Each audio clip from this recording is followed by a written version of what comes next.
चाहते, जिन लोगों की जेन्युइन समस्या है, जैसे एक हॉस्पिटल आया, उसने कहा कि हमारा जी कैंसर हॉस्पिटल है, कैंसर के मरीज आते हैं, वहाँ अगर कोरोना के भी साथ में होंगे तो दिक्कत होगी, ठीक है। तो उन्होंने कहा जी हमारा एक और हॉस्पिटल है जो जनरल है, हम उसमें 40% कर देते हैं, 20% की बजाय इधर का कोटा उधर कर देते हैं। बहुत अच्छी बात है, हमने उनकी बात मान ली। इसी तरह से किसी की कुछ और छोटी मोटी समस्या थी, किसी की और समस्या थी, सबकी समस्याओं का समाधान कर रहे हैं।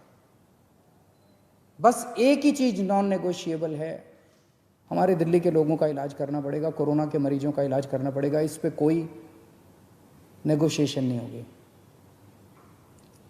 दूसरी चीज ये कर रहे हैं, मुझे कुछ दिन का समय दीजिए, इसके ऊपर मैं मानता हूं कि पहली बार इस तरह से कोई ऐप देश के अंदर नहीं दुनिया के अंदर पहली बार बना है जो हर अस्पताल के बेड और वेंटिलेटर का डेटा इस तरह से ट्रांसपेरेंट कर रहा है, जनता को बता रहा है, और जनता जाके डिमांड कर रही है। मुझे बड़ी खुशी है कि सारे टीवी चैनल वाले, सारे अखबार वाले फोन कर करके एक अस्पताल की रोज रिपोर्ट ले रहे हैं, कह रहे हैं इस अस्पताल को फ़ोन किया उसने मना कर दिया, इस अस्पताल को फ़ोन किया उसने मना कर दिया। लेकिन इसका कुछ थोड़ा बहुत फ़ायदा भी हुआ है। ट्यूसडे को जब हमने इसको लॉन्च किया था, दिल्ली में सारे अस्पतालों को मिला के 2800 मरीज थे, और उसमें मैक्सिमम दिल्ली सरकार के अस्पतालों में थे। आज दिल्ली के 3900 मरीज हैं, 3900 मरीज हैं, 1100 मरीज ऐड हुए हैं मोस्टली प्राइवेट हॉस्पिटल्स के अंदर। वो इसी वजह से लोग, क्योंकि लोग अब इस जानकारी से सशक्त हो गए हैं और लोग जाके मांग रहे हैं। मैं फिर भी डिमांड करता, कुछ लोगों को तकलीफ आ रही है, मैं देखता रहता हूँ वीडियो, कुछ लोगों ने कहा कि मैं इस अस्पताल में गया, इस अस्पताल में गया, ऐप के ऊपर लिखा हुआ था।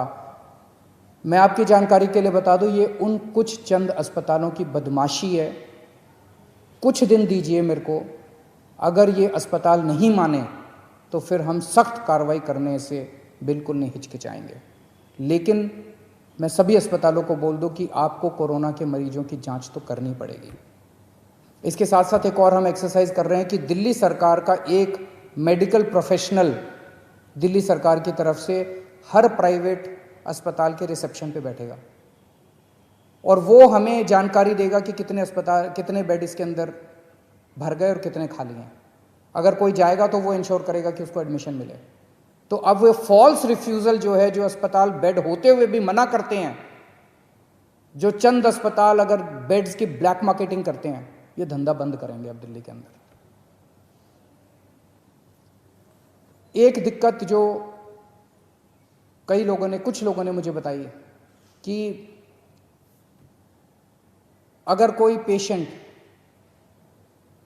सीरियस है, सांस की तकलीफ हो रही है, ऑक्सीजन सेचुरेशन लेवल काफ़ी कम हो गया, लेकिन अभी कोरोना का टेस्ट नहीं हुआ उसका, वो अस्पताल में जाता है तो उसको कहते हैं सस्पेक्ट मरीज है, अभी उसका कंफर्म नहीं हुआ कि सस्पेक्ट कहते हैं उसको, सस्पेक्ट मरीज है। ऐसे अस्पताल को कोई लेने को मना कर दे, ऐसे मरीज को सारे अस्पताल लेने को मना कर देते हैं, कहते हैं पहले जाके टेस्ट करा के आ। कहाँ से टेस्ट करा के आएगा?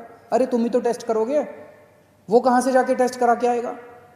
तो आज हम ऑर्डर निकाल रहे हैं कि किसी भी सस्पेक्ट मरीज को कोई भी अस्पताल मना नहीं करेगा। अगर कोई मरीज आता है वो सस्पेक्ट है तो उसको मान लो कि वो कोरोना का मरीज है और उसके शुरू कर दो, क्योंकि कोरोना की अलग से दवाई तो है नहीं। अगर वो कोरोना का मरीज है तो पीपी किट पहनना है तो पीपी किट पहन के उसका इलाज शुरू कर दो, उसको ऑक्सीजन तो दे दो, उसको बचा तो लो, उसकी जान तो बचा लो। तो आज हम ऑर्डर पास कर रहे हैं, ऑर्डर कि किसी भी सस्पेक्ट मरीज को मना नहीं किया जाएगा और अस्पताल उसका टेस्ट कराएगा, और टेस्टिंग के बाद अगर कोरोना आ जाता है तो अकॉर्डिंगली काम करेंगे, कोरोना नहीं आता है तो उसको नॉन कोरोना वार्ड में शिफ्ट कर दिया जाएगा। कुछ लोगों ने मुझे कहा कि उन लोगों को, कल से मीडिया के अंदर कुछ चल रहा था कि हमने कुछ चंद, दिल्ली में टेस्टिंग बंद हो गई है, टेस्टिंग बंद हो गई है, टेस्टिंग बंद हो गई है। आज 5300 सैंपल्स आए हैं टेस्टिंग, 5300 सैंपल्स की टेस्टिंग हुई जो आज का डेटा है। तो टेस्ट बंद नहीं हुए हैं।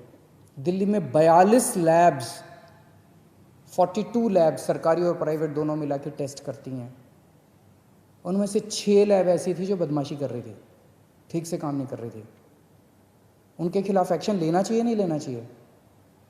उनके खिलाफ एक्शन लिया हम लोगों ने। 36 लैब अभी भी काम कर रही थी, उन 6 के खिलाफ एक्शन लिया है। 36 लैब अभी भी काम कर रही हैं। तो उनको बचाने की क्यों कोशिश की जा रही है जो लैब गलत काम कर रही हैं? तो उन 6 लैब के खिलाफ एक्शन लिया, 36 लैब अभी भी काम कर रही है, पूरे सैंपल उठ रहे हैं। अगर आपको अपना टेस्ट कराना है, कुछ लोग मुझसे पूछते हैं हम कहाँ जाएं अगर टेस्ट कराना है, सभी सरकारी अस्पतालों के, दिल्ली सरकार के और कई सारे प्राइवेट हॉस्पिटल्स ने भी फ्लू क्लिनिक बनाए हुए हैं। आप किसी भी सरकारी हॉस्पिटल के या प्राइवेट हॉस्पिटल के फ्लू क्लिनिक में चले जाइए, वहाँ पे टेस्ट होता है। दिल्ली सरकार के 17 कोविड टेस्टिंग सेंटर्स हैं पूरी दिल्ली में, आप वहाँ चले जाइए, वहाँ टेस्ट होता है। और इन 36 में से जितनी प्राइवेट लैब्स हैं, वो प्राइवेट लैब्स अपने खुद के, आप सीधे प्राइवेट लैब से संपर्क कर सकते हैं, वहाँ भी टेस्ट होता है। लेकिन मेरी आपसे एक गुजारिश है, हम जितनी भी टेस्टिंग की, आज सबसे ज़्यादा टेस्ट पूरे देश में केवल दिल्ली में हो रहे हैं, सबसे ज़्यादा टेस्ट, और इतने टेस्ट हो रहे हैं कि जो सेकंड है हमसे बहुत दूर है। सबसे ज़्यादा टेस्ट दिल्ली में हो रहा है, लेकिन जितनी भी टेस्टिंग कैपेसिटी कर लें, कमी है, लिमिटेड है। अभी हमारी इस टाइम सबसे बड़ी प्रायोरिटी केवल और केवल लोगों की जान बचाना है। माइल्ड केसेस हैं, एसिम्टोमेटिक केसेस हैं, वो तो ठीक हो ही जाएंगे, कोरोना आया चला जाएगा, जैसे बुखार आता है चला जाता है। जो सीरियस केस हो जाते हैं, जिनका ऑक्सीजन सैचुरेशन लेवल गिर जाता है, रेस्पिरेटरी रेट बढ़ जाता है, उनको बचाना हमारा मकसद है। अगर सभी एसिम्टोमेटिक लोग अपने टेस्ट कराने पहुंच जाएंगे तो सिस्टम कोलैप्स कर जाएगा हमारा। लोगों के मन में दहशत है, इस दहशत को निकालना पड़ेगा। लोग डरे हुए हैं और इस डर की वजह से सब चाहते हैं कि मैं भी टेस्ट करा लूं, मैं भी टेस्ट करा लूं, मैं भी टेस्ट करा लूं। दिल्ली की 2 करोड़ जनसंख्या है, अगर हर रोज 10,000 एसिम्टोमेटिक लोग टेस्ट कराने पहुंच गए तो हमारी लैब तो कम पड़ जाएंगी ना, कितनी भी टेस्टिंग की कैपेसिटी बना ले हम। तो एसिम्टोमेटिक वाले प्लीज टेस्ट ना कराएं, इंसिस्ट ना करें। एसिम्टोमेटिक वाले अगर लोग टेस्ट कराएंगे तो सीरियस लोगों की टेस्टिंग रुक जाएगी। उन सब लोगों से मेरी गुजारिश है कि एसिम्टोमेटिक, जिनको सिम्टम्स नहीं है, कोई सिम्टम नहीं है, किसी तरह का सिम्टम नहीं है, वो टेस्ट ना कराएं। टेस्टिंग की कोई प्रॉब्लम नहीं है। हाँ, हो सकता है कि थोड़ा सा टीदिंग प्रॉब्लम्स हो लास्ट मिनट, अगर कुछ हैं तो मैं उसको ठीक कर दूंगा। हम उसको एक एक चीज़ के ऊपर नज़र रखे हुए हैं, कुछ अगर इस तरह की प्रॉब्लम है उसको भी ठीक कर देंगे। आप स्वस्थ रहें, खुश रहें, यही मेरी कामना है। नमस्कार। खबरों में बने रहने के लिए RNI की फेसबुक, ट्विटर, इंस्टा और यूट्यूब को सब्सक्राइब करें। बेल आइकन दबाना ना भूलें।